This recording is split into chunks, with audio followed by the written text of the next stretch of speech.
Hello friends, स्वागत है आप सभी का। देखिए, आज डिस्कस करेंगे हम गैप अप को कि जब बाजार में गैप अप हो तो किस तरह से ट्रेड करना है हमें। अगर आप बैंक निफ्टी में ट्रेड करते हैं या निफ्टी में ट्रेड करते हैं और अगर आप कॉल और पुट में काम कर रहे हैं, यानी आप ऑप्शन बायर हैं, अगर आप ऑप्शन बायर हैं तो ये वीडियो आपके लिए बहुत इंपॉर्टेंट होने वाला है, क्योंकि मैं आपको कुछ ऐसी स्ट्रेटेजीज, ऐसी टेक्निक आपको बताने वाला हूं जिससे आपका लॉस जो है वो न के बराबर होगा और आपको अच्छा प्रॉफिट होने की पॉसिबिलिटी रहेगी।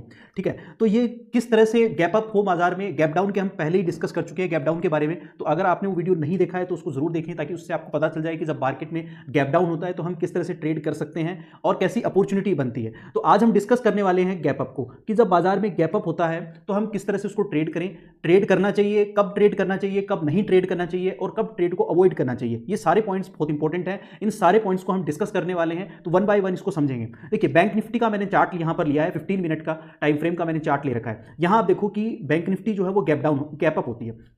तो यहाँ गैप अप होने के बाद में देखो कितना गैप अप हुआ है, ये भी थोड़ा सा डिस्कस कर लेते हैं। ये मैंने आपको जो चार्ट लिया है ये 1 फरवरी का है। 1 फरवरी के दिन, यानी 2 फरवरी, 1 फरवरी को मार्केट यहाँ पर क्लोज होती है और फिर उसके बाद में 2 फरवरी को, यानी जो 2 फरवरी है उस दिन बाजार खुलता है। यानी ये 2 फरवरी का चार्ट है यहाँ पर, 2 फरवरी 2024। इस दिन देखिए यहाँ पर गैप अप होता है। गैप अप होने के बाद में यहाँ पर एक रेंज बनती है। ठीक है, रेंज बनने के बाद में यहाँ पर इस रेंज का ब्रेकआउट आता है, पर ये ब्रेकआउट सस्टेन नहीं हो पाता। इसके बाद में कंटिन्यूसली यहाँ पर गिरावट आती है और यहां आप देख पा रहे हो कि किस तरह से बाजार में एक हैवी सेलिंग यहां पर आई है।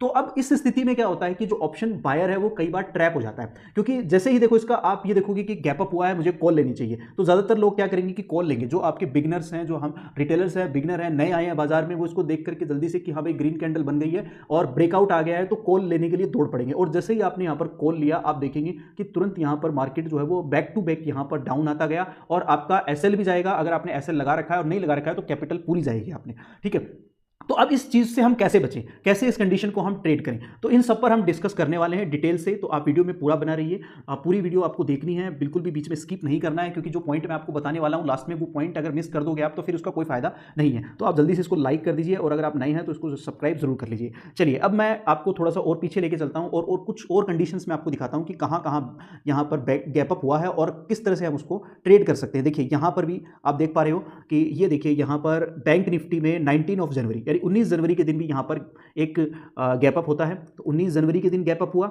और फिर उसके बाद में यहां आप देखोगे इसके बाद कंटिन्यूसली यहां पर नेक्स्ट जो गैप अप हो रहा है आपके पास में 23 जनवरी को भी यहां पर गैप अप होता है बाजार।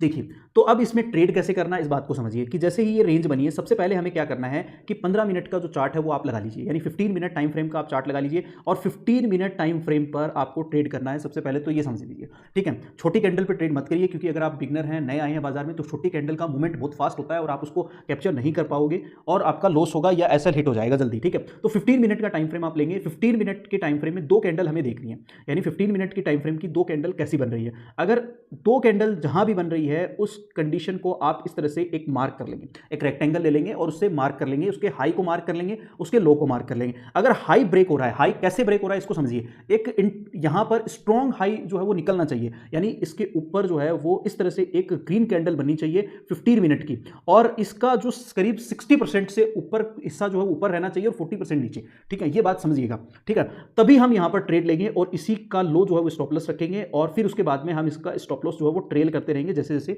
बाजार आगे चलता है। तो ये कंडीशन है जब हम यहां पर बाय करने की कंडीशन, यानी कॉल लेने की कंडीशन की मैं बात कर रहा हूं। समझ में आ गई होगी आई थिंक।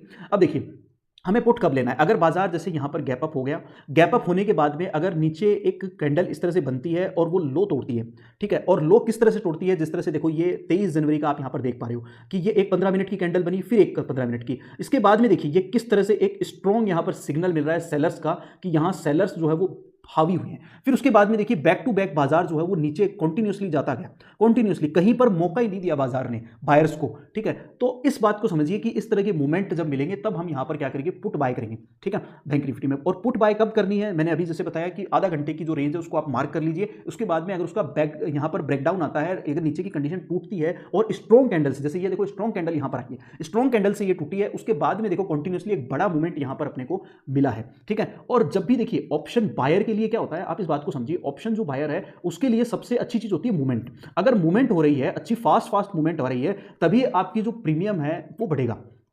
यानी जो कॉल और पुट का जो प्रीमियम है वो बढ़ने वाला है। अगर मूवमेंट फास्ट नहीं होगी तो क्या होगा कि जैसे मान लो बाजार रुक के रह गया, काफ़ी देर रुक गया बाजार, मूवमेंट नहीं हो रही है, तो जो आपको पता ही है कि भाई जो डीके होगा, ऑब्वियसली जो प्रीमियम है वो डीके होगा और कंटिन्यूसली जो आपकी पुट या कॉल जो भी हमने ली है वो लगातार गलती जाएगी। जैसे देखो यहाँ पर देखो बाजार कितनी देर रुक गया, अब ये रुक ऐसी कंडीशन अगर बन जाती है ना तो वो एक तरह से एक ऑप्शन बायर के लिए जो है वो एक खराब कंडीशन होती है, जिसमें हमारा पैसा जो है वो अपने आप ही खत्म होता रहता है। तो इस तरह की कंडीशन में ट्रेड कभी नहीं करना चाहिए, इस बात को समझना है, ठीक है। अच्छा, अब आपको मैं एक बार थोड़ा सा रिवाइज कर देता हूँ, बातें समझ में आ गई होंगी अच्छे से, एक एक बात समझ में आ गई होगी कि अगर यहाँ पर आपका गैप अप होने के बाद में अगर रेंज निकलती है, यानी अपसाइड में रेंज निकलती है, तब तो हमें क्या लेना है, कॉल लेनी है। बट हमें यहाँ पर क्लियर इंडिकेशन मिलना चाहिए कि एक स्ट्रॉन्ग कैंडल, ग्रीन कैंडल बननी चाहिए, तब हम यहाँ पर क्या करेंगे, कॉल बाय करेंगे। और अगर इसी तरह से नीचे की तरफ अगर स्ट्रॉन्ग ब्रेकडाउन आता है, ठीक है, यहाँ पर अगर स्ट्रॉन्ग ब्रेकडाउन आता है तो हम क्या करेंगे यहाँ पर, और वो भी एक स्ट्रॉन्ग रेड कैंडल के साथ यहाँ पर ब्रेकडाउन आना चाहिए, तब हम क्या करेंगे, पुट बाय करेंगे, ठीक है। इस बात को समझना है। अगर ये रेंज नहीं निकलती है मेरे भाई, अगर ये इसी रेंज में मार्केट फंसा रहता है, रेंज नहीं निकलती है, तो शांति से बैठो, कुछ नहीं करना है। बिकॉज अगर रेंज में ही बाजार फंसा रहेगा तो उस कंडीशन में जो कॉल ले या पुट ले, दोनों का ही प्रीमियम जो है वो घटता जाएगा और प्रीमियम डीके होगा, उससे हमें कोई फायदा नहीं होगा। अगर आपने यहाँ अगर 1 घंटा भी बाजार रुक गया, तो अगर मान लो आपके पास 100 रुपए की अगर कॉल या पुट है, तो उसका जो है वो यानी करीब 40 से 50% जो प्रीमियम है वो डीके हो जाएगा, टूट जाएगा प्रीमियम।